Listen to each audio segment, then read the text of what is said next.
여러분들을 환영합니다. 그리고 백신 4차 맞으신 분들, 오미크론 4차 맞으신 분들 환영합니다. 요즘 스텔스 오미크론이 또 생겼는데 하나님의 보호하심이 있기를 원합니다. 오늘은 십자가의 능력이라는 제목으로 함께 말씀을 전하고자 합니다. 스펄전 목사님이 82세에 세상을 떠나면서 하나님 앞에 이렇게 말했다고 합니다. 하나님, 저에게 그토록 귀중한 생명을 82년 동안 빌려주셔서 감사합니다. 잘 썼습니다. 반납하고 천국으로 가겠습니다. 근데 이 기도하는 사람, 믿음의 사람들은 우리와 생각이 다르잖아요. 예? 생명은 하나님 우리에게 주시는 거잖아요. 하나님께 생명 주셔서 그동안 잘 썼다고 감사를 하고, 예? 우리는 지금까지 생명 주신 거 하나님 앞에 잘 썼다고 감사하지 않잖아요. 우리 맨날 은혜 찬양하면서 당연한 거로 생각하는데 우리도 늘 하나님 은혜에 감사할 수 있기를 원합니다. 한 가난한 정원사가 이제 고용돼 가지고 정원을 가꾸는 일을 했습니다. 근데 이 정원사는 정원을 가꿀 뿐만 아니라 틈나면 나무에다 조각을 하고 정원을 더 아름답게 이렇게 가꾸었습니다. 일과 시간이 끝나도 퇴근 후에도 계속 그 일을 하는 거예요. 주인이 물었습니다. 여보게 자네는 일이 끝난다고 해서 그 당시에는 뭐 잔업수당이라는 게 없으니까 돈을 더 주는 것도 아닌데 뭐 주인이 시키지 않는 일을 굳이 이렇게 일을 하고 있나? 라고 그 청년에게 말했습니다. 청년은 말하기를 저에게는 이 정원을 아름답게 꾸밀 의무가 있습니다. 이 청년이 이런 책임성과 충성, 헌신 있는 것을 주인이 보고 이제 미대를 가도록 해서 장학금을 줘서 미대를 졸업하게 했습니다. 이 청년이 세계적인 조각가면서 미술가였던 미켈란젤로입니다. 여러분들이 이태리에 가보면 성 베드로 성전, 거기 박물관 시스티나 성전이 있어요. 시스티나 성전에 그 천장과 벽에 4년 동안 미켈란젤로가 그림을 그렸습니다. 원래 미켈란젤로는 전공이 그림이 아니고 조각가였어요. 그래서 교황 율리오 2세가 1508년에부터 1512년까지 그것을 완성했는데 불렀습니다. 미켈란젤로를 불러서 너가 옛날에 그 황제나 왕이 되면은 자기들이 들어갈 무덤을 꾸미는 일을 했어요. 우리나라는 그냥 땅을 파서 이렇게 봉을 만드는데 저 중동 지역에 가보면은 바위를 갖다 깊숙이 굴처럼 이렇게 팝니다. 바위를 그러니까 몇 년 동안 그 왕의 무덤을 파는 거예요. 근데 율리오 황제가 그를 불렀어요. 불러서 12성상을 만들어라. 내 묘지 앞에다가 조각을 한번 만들어라. 근데 시기하고 질투하는 사람들이 그 사람은 조각을 시키면 안 됩니다. 그림을 그리게 하세요. 그러니까 이제 조각하는 거고 그림하고 다른데 이 사람은 그림을 안 그려봤는데 이제 그림을 그리도록 한 거예요. 그래서 시스티나 성전에 청전에다가 이 천장에다 그림 그리는 거꾸로 매달려서 그림 그리는 게 얼마나 어렵습니까? 그래도 이 사람은 원래 신실한 사람이고 정원사 할 때도 그때도 신실하게 시키지 않으니까도 자기 맡은 일에 성실하게 했던 사람 아닙니까? 그러니까 황제한테, 교황한테 나한테 심부름 할 사람 한 사람만 붙여주세요. 그리고 그 4년 동안 문을 닫고 아무도 출입하지 못하게 했어요. 그러면 조용히 그림을 그려나갑니다. 이 천연 물감이에요. 물감도 다 자연에서 채취해가지고 그래서 천장과 옆에 우리가 잘 아는 대로 유명한 천지창조 그림과 많은 그런 그림들이 그 안에 있잖아요. 세계적인 그림이에요. 그래서 4년이 지난 후에 이제 교황에게 그림을 그렸으니까 한번 보세요 하고 문을 탁 열고 그것을 보는 순간에 함성이 터지면서 놀라더라는 거예요. 그러니까 오늘날 세계적으로 제가 볼 때 그 이상 그림이 없어요. 훌륭한 그림입니다.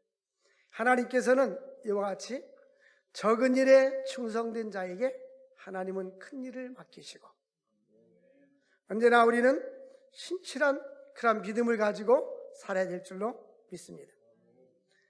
여기 보면 이 구약 창세기를 배경으로 한 그런 모든 그러한 그림들이 많이 있어요. 그런데 그 출입구에 이렇게 가다 보면 그 박물관에 보면 오전 12시까지만 출입을 합니다.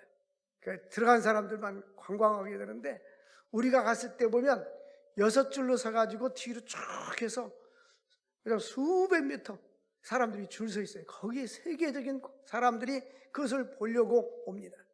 그 안에 들어가 보면 예수님께서 이제 아기 예수가 아니라 어른 대신 예수님을 마리아가 안고 있는 조각상이 있어요. 그것도 역시 미켈란젤로가 사긴 겁니다. 그것은 뭐냐면 예수님이 십자가에 달려 돌아가신 그것을 염두에 두고 이제 어머니가 애처로워하는 그 모습이 거기에 그려져 있습니다. 이제 우리는 고난주간과 부활절을 앞두고 소위 사순절 기간을 보내고 있습니다. 그래서 오늘은 저는 예수 십자가의 능력이란 제목으로 말씀을 전하려고 합니다. 기독교의 핵심은 예수 그리스도입니다. 성경의 핵심도 예수 그리스도입니다. 구약 성경은 장차 예수 그리스도를 구원자로 보내주실 것이라고 오실 메시아에 대해서 선포했어요.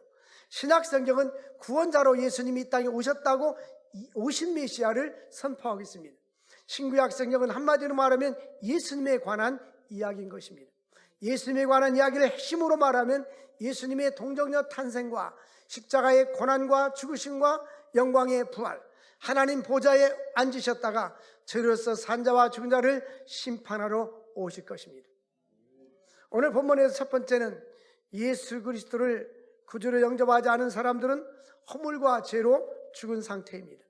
여기 2장 1절 말씀에 보면 그는 허물과 죄로 죽었던 너희를 살리셨도다. 그는 예수 그리스도고 허물과 죄로 죽었던 자들은 바로 예수를 믿지 않은 모든 인류들을 말하고 있습니다. 이 허물과 죄라는 말이 있는데요, 보통 허물이란 말은 표준에서 벗어났다는 뜻입니다. 그 다음에 죄란 말은 그 양궁 선수들이 화살을 당겨서 쏘면 그 관역에서 벗어날 때를 벗어나는데 정중하게 맞을 때도 있고 벗어날 때도 있는데, 이 죄란 말은 관역에서 벗어났다는 뜻입니다. 한마디로 말해서 죄란 하나님의 성경 말씀의 기준에서 벗어난 것을 말씀하는 것입니다.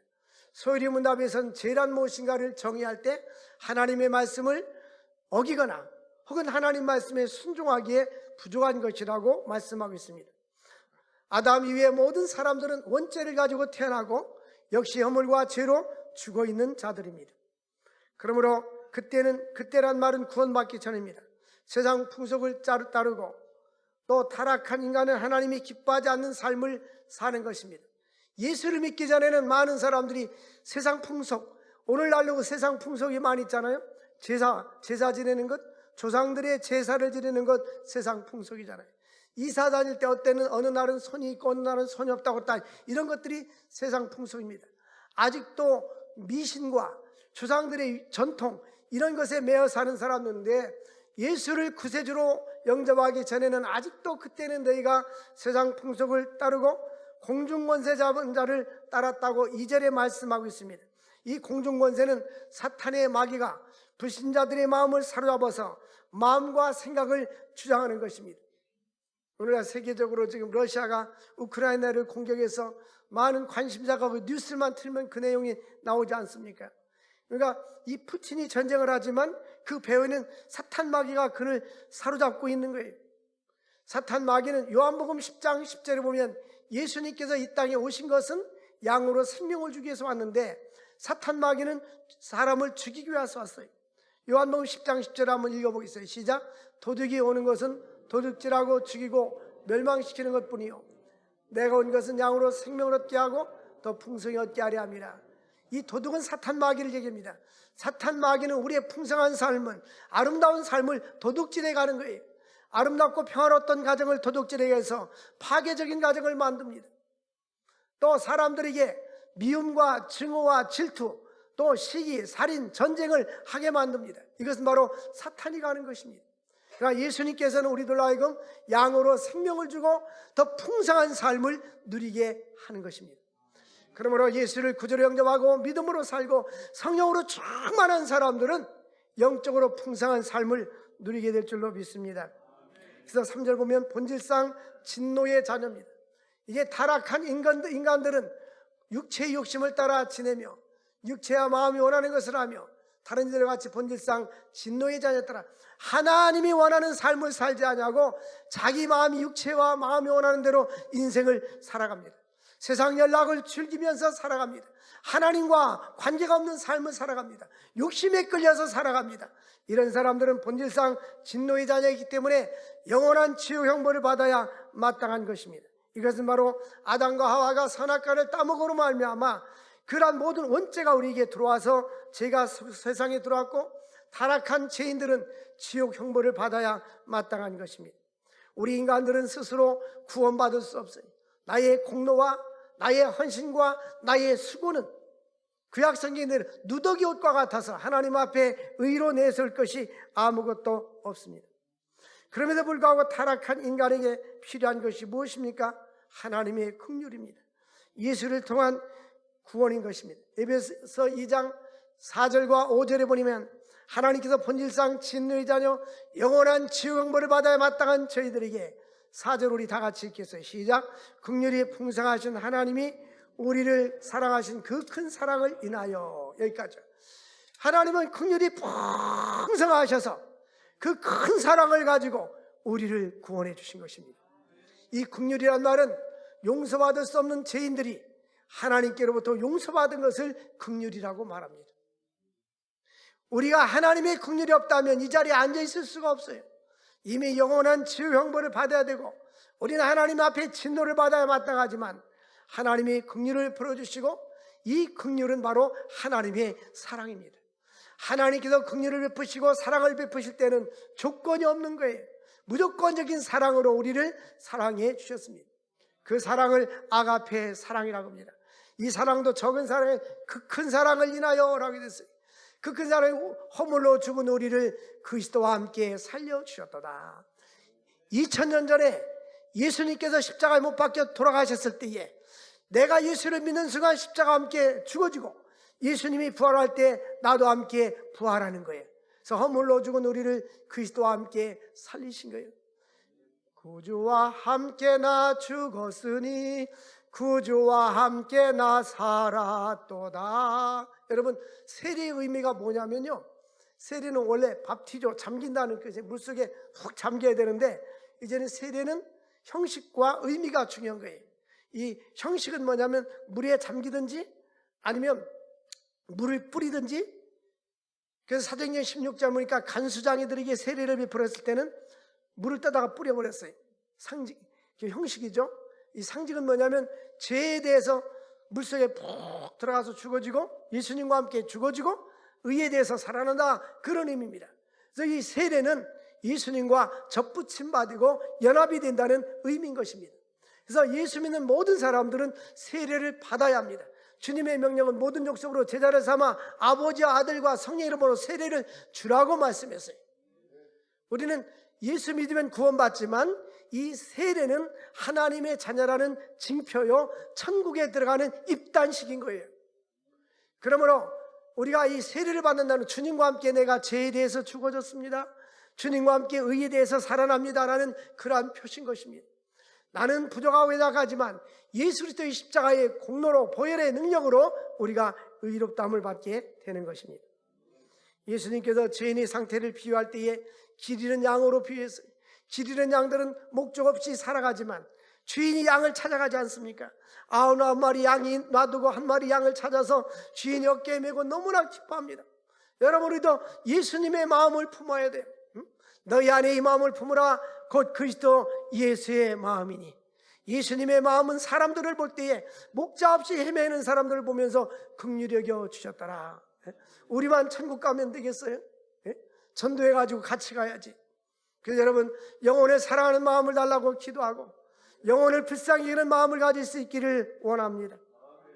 뿐만 아니라 우리 주님께서는 집을 떠난 탕자의 비유, 작은 아들이 아버지의 재산을 모아가지고 다 먼 나라로 갔을 때에 아버지는 그 아들 오기를 기다렸듯이 우리 하나님 아버지는 우리를 지금도 기다리고 계십니다. 아들이 허랑방탕하고 재산을 다 낭비하고 창녀들과 놀아나면서 나중에는 가진 것이 없으니까 남의 집에 가서 종노릇 하면서 돼지의 지엽 열매를 먹으려고 하지만 주는 사람이 없다라는 거예요.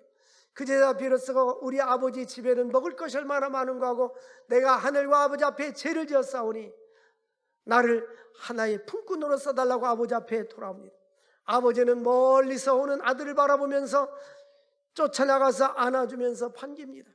그리고 양을 잡고 소를 잡고 또 신발을 사주고 금반지를 끼워주는 거예요. 그러니까 어떤 성경학자는 그런 얘기를 해요. 이 반지는 언약과 약속, 신발은 안 신었을 때는 종의 신분이었는데 신을 신었을 때는 귀족의 신분으로 바뀌었다. 그러니까 큰아들은 그것을 모르고 아버지 왜 나한테는 돼지 새끼 한 마리도 안 잡고 난 아버지 속에 있는데 저 창녀들과 놀아난 저 동생에게 하나님을 이렇게 아버지는 융상한 대접을 합니까? 그것은 아버지의 마음을 몰라서 그래요. 아버지의 마음은 너는 얘야 너는 나와 항상 있었지만 내 재산이 너희 것이고 나의 것이 다 너희 것이 아니냐. 그러나 이 아들은 잃어버렸다가 다시 돌아왔느니라. 우리 하나님은 탕자, 돌아온 탕자를 기쁘게 받으시지. 우리는 바로 죄인입니다. 연약한 자들입니다. 그러나 우리 아버지는 넓이 우리를 받아주시고 용서해 주십니다. 예수 그리스도의 권세 중에 최고의 권세가 무슨 권세라고 했습니까? 죄사함의 권세요. 예수 앞에 나오면 모든 죄를 사함을 받을 수가 있어요.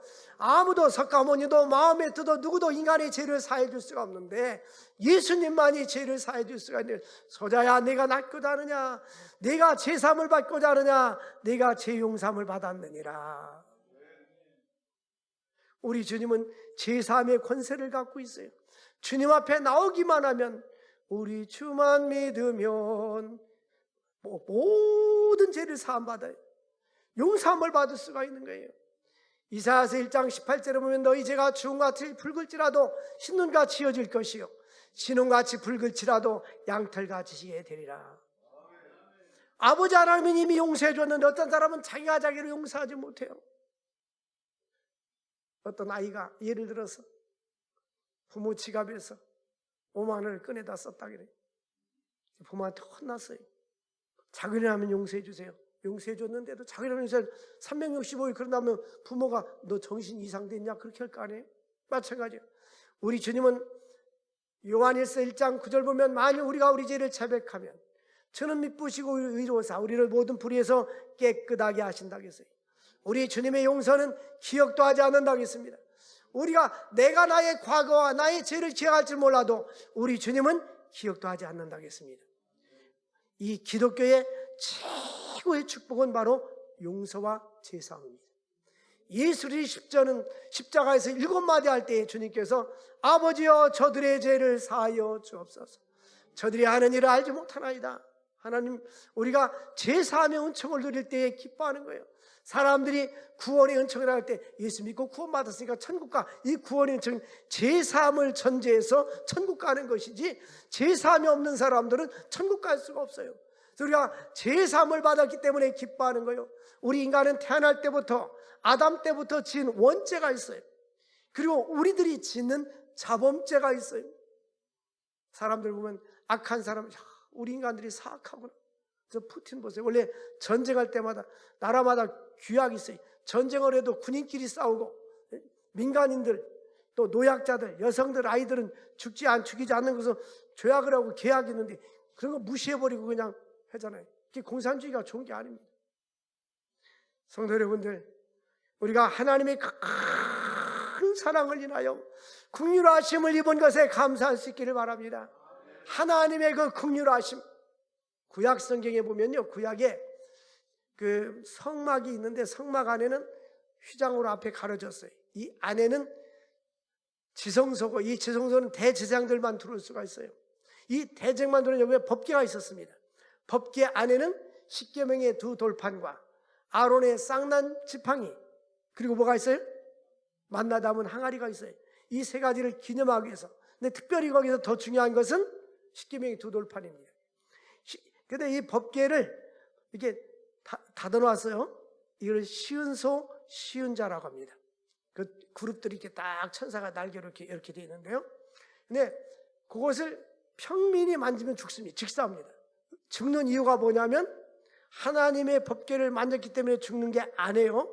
그 안에 율법이 들어있기 때문에 십계명을 우리가 지킬 수 없어요. 그래서 죽는 거예요. 십계명을 지킬 수 없어요. 그래서 그 들여다만 봐도 죽는 거예요. 그 보지 못하게 덮어놨어요. 그것이 쉬운 소, 쉬운 자는 이걸 하나님의 긍휼의 상징입니다. 우리가 그 누구도 아무리 의로운 성직자랄지라도 경건한 사람이랄지라도 십계명을 100% 지킬 수 있는 사람은 없어요. 율법을 다 지킬 수 있는 사람이 없어요. 율법의 의로 흠없는 사람은 아무도 없는 것입니다. 그래서 우리에게 긍휼이 필요한 거예요. 그래서 예수의 긍휼은 예수 그리스도의 십자가의 보혈을 상징하는 겁니다. 허물의 사함을 받고 죄의 가림을 받는 사람은 복이 있다. 성경에 죄 짓지 않는 사람은 복이 있다 그렇게 말하지 않아요. 죄 없는 사람은 없기 때문에 로마서 3장 10절에 의인은 없나니 단 한 사람도 없다고 했어요. 우리는 다 죄인입니다. 그러나 예수 그리스도의 보혈의 피로, 보혈의 능력으로 하나님의 그 큰 사랑으로 인하여 우리가 긍휼을 입은 것에 대해서 감사할 수 있기를 바랍니다. 찬송은 나의 죄 사했네, 나의 죄 사했네. 우리가 주님께 죄사함을 받아서 영생 복락을 누릴 수 있게 되는 것입니다. 그러므로 우리는 예수를 구주로 영접하지 않은 사람을 이제 하나님과 분리된 상태입니다. 이 죽음의 영적인 죽음은 뭐냐? 하나님을 떠난 상태가 영적으로 죽어 있는 거예요. 예수를 믿지 아니하고 하나님을 떠나 사는 사람들은 영적으로 죽어 있는 상태예요. 그러나 영생은 무엇입니까? 요한복음 17장 3절에 보니까 유일하신 참 하나님과 그의 아들 예수 그리스도를 아는 것이라고 말합니다. 우리가 하나님을 알고 예수님을 아는 사람들 이 자체가 영생이에요. 이미 우리는 영생을 얻었습니다. 이제 영원한 생명이 우리에게 주어진 것을 믿으시기를 바랍니다. 그런데 하나님이 두 번째로 긍휼이 풍성하신 하나님이 그 큰 사랑으로 인하여 우리를 살려주신 것입니다. 십자가는 패배가 아니라 승리요, 사탄 마귀를 멸하고 죄에서 그의 백성들을 구원하는 승리의 십자가입니다. 험한 십자가에 능력이 있는 거예요. 고린도서 1장 18절 보면 십자가의 도가 멸망하는 자들에게는 미련한 것이요, 예수 믿지 않은 사람들은 예수 믿는 사람들을 미련하게 생각하는 거예요. 그러나 구원받는 우리에게는 하나님의 능력이라. 십자가에는 하나님의 능력이에요. 십자가에는 예수 그리스도의 보혈로 말미암아 영생이 있고 생명이 있고 승리가 있는 거예요. 험한 십자가에는 능력이 있는 것입니다. 예수님께서 왜 십자가에서 죽으셨는가? 예수님이 십자가에 죽으신 세 가지 이유가 있어요. 첫 번째 이유는 우리를 살리시라고, 우리를 살리시려고 십자가에 죽으신 줄 믿습니다. 두 번째는 우리가 예수를 위해서, 그분을 위해서 살게 하도록 십자가에서 죽으셨습니다. 이제 내가 너를 위해서 죽었으니 너도 나를 위해서 살으라, 이 말씀인 것입니다. 세 번째는 주님과 함께 살게 하도록 주님께서 십자가에서 죽으신 것입니다. 그러므로 육체적으로 죽은 사람들은 육체적인 것에 반응하지, 아무렇게 말해도 반응하지 않아요. 먹을 거 줘도 반응하지 않냐고, 화장터에 넣어서 태워도 반응하지 않아요. 왜? 육체가 죽어 있기 때문에. 영적으로 죽어 있는 사람들은 영적인 것에 반응하지 않습니다. 생명의 말씀을 들어도 반응이 없어요. 영생의 말씀을 줘도 반응이 없어요. 어떤 말씀을 줘도 반응이 없어요. 왜? 영적으로 죽어 있기 때문인 것입니다. 그러나 예수 믿고 구원받고 거듭난 사람들은 영적인 반응이 있어요. 요한복음 3장 6절에 보니까 니고데모에게 예수님께서 이렇게 말씀합니다. 육으로 난 것은 육이요 영으로 난 것은 영이다. 내가 어머니 뱃속에서 태어난 것은 육으로 난 것이고 성령으로 거듭난 것은 영으로 난 것이니라. 우리는 예수 믿고 성령으로 거듭나야 하는 것입니다. 요한복음 5장 24절에 보니까 나를 믿는 자는 이미 영생을 얻었고 심판에 이르지 않았느니 사망에서 생명으로 옮겼느니라. 호적을 사탄 마귀 권세에 있던 호적을 예수의 나라로, 하나님의 나라로, 아들의 나라로 옮겨주신 것입니다. 우리가 최고 기뻐할 것이, 여러분 이 주택 청약하는 사람들은 내가 30대 1, 50대 1, 100대 1인데 청약이 됐다고 너무 좋아하잖아요. 우리는 그것 때문에 기뻐하지 말고, 예수님은 70인이 전도하고 돌아왔을 때에, 우리가 전도할 때에 귀신이 떠나갑니다, 병자들이 안손에게 병자들이 나았습니다 하고 보고하니까 예수님께서 나는 하늘에서 불이 떨어지는 것 같이 봤다. 너희들이 그러한 일을 행함으로 기뻐하지 말고 너의 이름이 하나님 나라의 생명책에 기록된 것으로 인하여 기뻐하라. 우리가 제사함을 받고 구원받고 우리 이름이 천국에 기록된 것으로 인하여 기뻐할 수 있기를 바랍니다. 갈 곳이 없는 사람들은 노숙자라고 합니다. 영어로는 홈리스, 집이 없는 사람이라고 말해요. 여러분, 해가 떨어졌는데 갈 곳이 없는 사람들 얼마나 불쌍합니까? 우리에게는 갈 곳이 있지 않아요? 우리에게 갈 곳이 어디예요? 하나님 나라잖아요. 하나님 나라. 하나님께서 우리 갈 곳을 예비해 주셨어요. 그래서 고린도서 5장 15절 보니까 예수님께서 십자가에서 죽으신 이유는 우리가 주를 위해서 살게 하기 위해서다 라고 말씀합니다. 이제 하나님께서는 죄의 뿌리는 뭡니까? 이기심과 욕심입니다. 이기심과 욕심 때문에 사람들이 죄의 종이 되어서 예수를 믿고 구원받았지만 늘 죄 가운데 살아가는 경우가 바로 이기심과 욕심입니다. 더 많은 것을 소유하려고 하고, 더 많은 권한을 가지려고 하고, 더 많은 영토를 가지려고 하고, 그래서 국가 안에 전쟁이 일어나지 않습니까? 이러한 이기심과 욕망은 인간관계를 파괴하고 가정을 파괴하고 나라 민족을 파괴하는 전쟁을 일으키게 되는 것입니다. 이기심을 치료할 수 있는 유일한 방법은 바로 사랑입니다. 이 사랑이 세상적인 사랑이 아니라 예수 그리스도의 사랑입니다. 하나님의 사랑이 성령을 통해서 우리에게 부어져야 돼요. 로마서 5장 5절에 보니까 하나님의 사랑이 우리에게 부은 바 되었다. 예수 믿고 구원받고 나면 하나님께서 우리 마음속에 사랑을 부어줘요. 그래서 요한일서에 보니까 이 사람이 구원받았는지 안 받았는지 외적으로 알 수 있는 것은 사랑이 있는지 없는지 보면 알 수가 있다는 거예요. 그 형제를 사랑하지 않고 아직도 미워하는 자는 어둠 속에 있다라고 요한일서에 말하고 있습니다. 하나님의 사랑이 우리 마음에 부은 바 되어서 모든 것은 출발점은 하나님입니다. 하나님 우리에게 사랑을 주실 때 우리 마음이 사랑이 생기고, 하나님 우리에게 은혜를 주실 때 우리 마음에 믿음이 생기게 되는 거예요. 이 모든 걸 하나님이 주셔야 되는 거예요. 역대상 29장에 보면 다윗은 부와 기가 주께로 말미암다 했어요. 여러분, 우리 인간의 성공과 실패도 하나님의 손에 달려있는 거예요. 부와 기가 주께로 말미암고 주는 만유의 주제가 되사 손의 권세와 능력이 있사니 많은 자를 크게 하심과 강하게 하심과 능하게 하심이 주의 손에 있나이다. 요한복음 13장 35절에 보니까 너희가 서로 사랑하면 모든 사람이 내 제자인 줄을 알리라. 사랑이 있어야 주님의 제자라는 거예요. 예수님은 우리와 함께 살기 위해서 십자가에서 죽으시고, 요한복음 14장 1절과 2절 보면 너희는 마음에 의심하지 마라. 하나님을 믿으니 또 나를 믿으라. 내가 너를 위해서 하늘의 처소를 예비하러 가노라 했어요. 이 하늘의 처소는 영어 성경의 NIV니까 내가 너를 위해서 맨션을 예비하러 간다. 그러니까 이 세상은 청약을 들고 주택을 마련하려면 또 돈을 지불하고 아니면 재개발을 하고 집을 사든지 이렇게 해야 되잖아요. 그런데 이 천국의 맨션은 예수만 믿으면 돼요. 천국의 맨션은 너무너무 좋은 거예요. 이 세상의 어떤 것도 천국의 맨션과 비교할 수가 없는 거예요. 내가 너희를 위하여 처소를 예비하러 가노니, 가서 내가 다시 와서 너희도 나 있는 곳에 오게 하리라.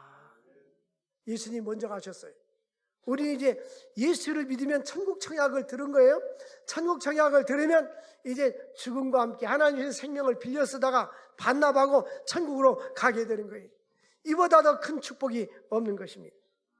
세 번째로, 구원은 하나님이 주시는 전적인 은혜의 선물입니다. 요한복음 3장 16절 보니까 하나님이 세상을 사랑하사 독생자 예수를 주셨어요. 예수를 믿는 자마다 멸망치 않고 영생을 얻기에 하귀한 것이라고 합니다. 에베소 2장 8절 말씀에 보면 너희가 그 은혜를 인하여 믿음으로 말미암아 구원받았나니 이것이 너희에게서 난 것이 아니요 하나님의 선물이라. 하나님께서 먼저 우리에게 은혜를 주시면 우리 마음속에 믿음이 생겨서 이 믿음을 통하여 구원을 받게 되는 것입니다. 이것이 하나님의 선물인 것입니다. 에베소 2장 9절에 행위에서 난 것이 아니니 우리가 착하고 선해서 구원받은 것이 아니니 누구든지 자랑하지 못하게 하려 함이라. 근데 왜 하나님 우리에게 구원을 주셨어요? 우리는 구원받았다, 우리는 이제 천국 가면 된다, 이거로 끝나는 게 아니에요. 우리가 구원받았다면 10절에 보면, 우리 10절에 함께 같이 에베소 2장 10절을 읽겠어요. 시작. 우리는 그가 만드신 바라 그리스도 예수 안에서 선한 일을 위하여 지으심을 받은 자니 이 일은 하나님이 전에 예비하사 우리로 그 가운데서 행하게 하려 하십니다. 하나님이 왜 우리를 구원해 줬냐, 왜 우리를 이 땅에 지어줬냐 하면 선한 일을 하라고. 제가 질문하면 선한 일을 하라고 대답하면 돼요. 하나님이 왜 우리를 이 땅에 태어나고 예수 믿게 해주셨을까요? 선한 일이 뭡니까? 최고 선한 일이 영혼을 살리고 전도하는 일이에요. 그 다음에는 영혼을 살리고 전도하고 하나님의 복음을 전하고 하나님이 기뻐하는 삶을 사는 거예요. 그래서 우리는 봉사하고 선교하고 구제하면서 살아야 되는 거예요. 이제는 미숙한 자들은 자기만 위해서 삽니다. 아이가 성장해서 시집가고 장가갔어요. 이 성숙한 사람들은 부모를 섬기고 더 나아가서 사회를 섬기고 봉사하면서 사는데, 미숙한 사람은 죽을 때까지 자기만 위해서 삽니다. 여러분, 과거에 보면 가정사역했던 양은순 교수가 있어요. 그 책을 보면 미숙한 사람과 성숙한 사람도 보면, 어머니 뱃속에 있는 아이는 미숙하기 때문에 100% 엄마가 공급하는 것을 택줄로 먹고 살잖아요. 근데 크면서 성장하면서 성숙했을 땐, 그때는 이게 부모도 섬기고 섬길 줄 알잖아요. 그러니까 나이가 많으냐 적으냐가 성숙과 미숙의 결정이 아니에요. 신앙생활도 얼마나 교회를 오래 다니느냐 적게 다니느냐, 그게 중요한 것이 아니에요. 이 성숙의 기준은 나만 위해서 사느냐 주님을 위해서 사느냐, 하나님과 이웃을 사느냐가 중요한 거예요. 그리고 오늘 말씀 보니까 우리는 선한 일을 위하여 지으심을 받았다. 성호스는 기도할 때마다 오 주님, 나는 주님을 위해서 지음받은 존재입니다. 이 뜻이 뭐예요? 주님을 위해서 살겠다는 거예요. 우리의 생애가 주를 위해서, 하나님의 영광을 위해서, 하나님 내 남은 여생을 어떻게 살기를 원하십니까? 하나님 지금까지 우리에게 생명 주셨는데, 전 요즘 그런 생각을 해요. 전에 어떤 선교사가 그런 얘기해요. 여러분들이 만약 이곳에 태어났다면 이 선교지는 이 아이들과 이 사람들과 똑같지 않았습니까? 가난과 빈곤 속에서 살 것이 아닙니까? 인도 고아원 목사님이 보니까 빈민촌에 가서 천막에서 사는 사람들, 신도 안 씻고 살아요. 이 맨발 벗고 살다가 가서 가야하고 같이 그냥 사는 거예요. 그렇게 가난한 사람이 지구촌에 많이 있어요. 지금 우크라이나는 그냥 폭격으로 해서 1000만 명 이상이 나라를 탈출하고 이재민이 생기고 전쟁 공화가 생기고 그러고 있잖아요. 이 21세기 얼마나 발달이 됐어요. 어저께 보니까 여성분인데요, CNN, 영어 CNN 방송을 영어로 이렇게 채널 되니까 나오더라고요. 그래서 CNN 방송을 이렇게 봤어요. 봤는데 여자 기자가 앞에다 CNN이라고 딱 하면서 그 전쟁, 탱크가 부서지고 죽는 거기 그 포화 속에 들어가가지고 그걸 찍어가지고 외국에다 막 보내는, 이게 대단한 용기입니다. 이 보면 이 전쟁터에 가서 기자들이 이게 그 취재해가지고 보내잖아요. 우리가 뉴스 보는 게 다 그겁니다. 그 사람들은 자기 그 기자라는 사명을, 생명을 걸고 그거 하는 거예요. 네? 우리는 하나님께서 우리에게 이 땅에 태어났잖아요. 이 땅에 태어나게 했는데 선한 일을 위해서 지금 막 긍휼이 풍성하잖아요. 구원이, 우리는 다 알잖아요. 다 알아요. 이 구원받은 거 알아요. 천국 가는 거 알아요. 이미 다 아는 것을 왜 말씀하느냐? 구원의 은혜에 감사하다면, 그렇다면 우리는 어떻게 살 것인가가 중요한 거예요. 어떻게 살 건가? 하나님을 위하여 선한 일을 위하여 지음받았느니라. 이제는 하나님께 우리도 어거스틴처럼 기도해야 되지 않겠어요? 하나님, 지금까지 하나님이 생명 주신 것을 감사하고 전쟁터에 있지 않은 것 감사하고, 하나님이 나에게 전쟁터에 보면 피난민들이 쫙 줄을 서서 가잖아요. 그걸 보면서 저는 어떤 느낌이 들었냐면, 그 중에 사회적인 신분, 지위, 명예, 제도, 재산, 부동산 다 필요 없어. 보따리 찌고 그냥 외국 국경을 넘어서 이 생명 때문에 넘어가는 거 아니에요? 우리 주님이 너희가 온 천하보다도 한 생명이 귀하다겠는데, 우리는 이 생명을 무슨 돈으로 바꿀 수가 있겠습니까? 무엇 때문에 우리가 부족하다고 늘 안타까워하면서 열등감에 사로잡혀 있습니까? 우리는 하나님이 육체의 생명을 주신 것을 감사하고, 영적인 생명을 줘서 영생을 준 것을 감사하고, 모든 은혜에 감사할 수 있기를 바랍니다. 선한 일을 위해서 지음받았다. 에베소 2장 8절로만 끝나서는 안 돼요. 에베소 2장 8절 보면 그 은혜를 인하여 믿음으로 구원받았나니 하나님의 선물이라, 이렇게 끝나는데요. 그 다음에 10절로 넘어가서 이제 선한 일을 위해서 지음받았다. 우리는 그가 하나님께서 우리를 만드신 바라 예수 안에서 선한 일을 위해서 지음받았다. 우리 남은 여생을 하나님과 복음을 위해서, 주의 영광을 위해서 쓰임받는 삶을 살 수 있기를 주의 이름으로 축원드립니다. 우리 기도하겠습니다. 하나님 아버지, 오늘도 생명의 말씀을 주셔서 감사합니다. 선한 일을 위해서 지음받게 해주시고 영원한 천국을 예비해 주신 하나님 아버지, 이 땅에서 주의 영광과 복음을 위해 살아갈 수 있는 저희들이 되게 하여 주옵소서. 예수님의 이름으로 기도합니다. 아멘.